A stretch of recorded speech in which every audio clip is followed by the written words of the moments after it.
You tell somebody that they have a condition that is going to kill them if we don't do anything, but we're going to wait a couple of days for the genetics so we can decide an appropriate treatment, even though that individual is busy having heart scans and PICC lines put in and whatnot and having various other tests. The fact that they are not being treated is always at the back of the mind. So being able to come back to your patients with, yes, the genetics are X, Y, Z, whatever, and this is going to be the treatment plan, I think takes a big pressure off our patients psychologically. It allows them to prepare for what's ahead. Having treatment for AML is a bit like running a marathon without doing any training. Even if you're a 25-year-old, it takes it out of you. I think having the additional fretting about genetics on top of that, it's just an extra complication that a lot of people could do without. Acute myeloid leukemia is a medical emergency. If you don't do anything, most patients will die within, in some cases, days. So we have to select treatment that is appropriate as rapidly as possible. Understanding the biological risk, which is predicated on molecular profiling, is absolutely essential. And those data have to be in the hands of the treating physicians within 2 to 3 days of the patient presenting. It's really important to know exactly what the genetic abnormalities are, because they will tell you the intensity of initial chemotherapy and whether or not a transplant is in order.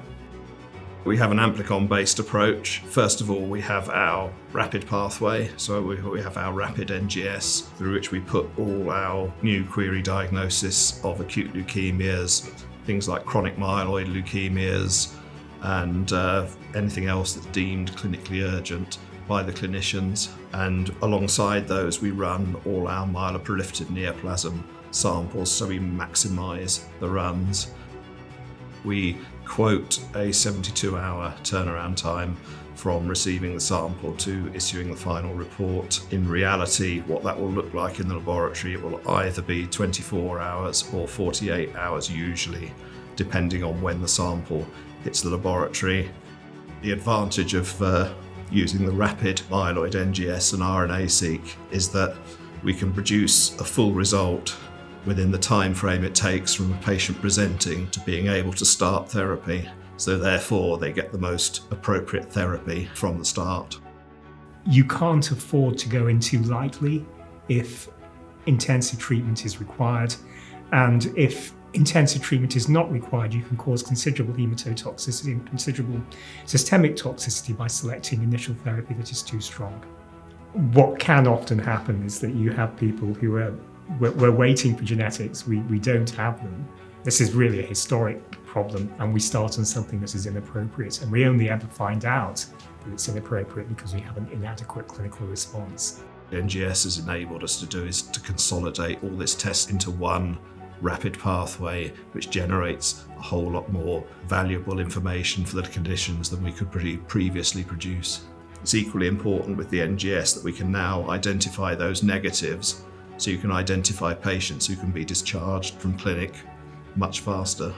Well, the immediate benefit to patients has been that they know the deal, they know what the mutations are at a much earlier stage.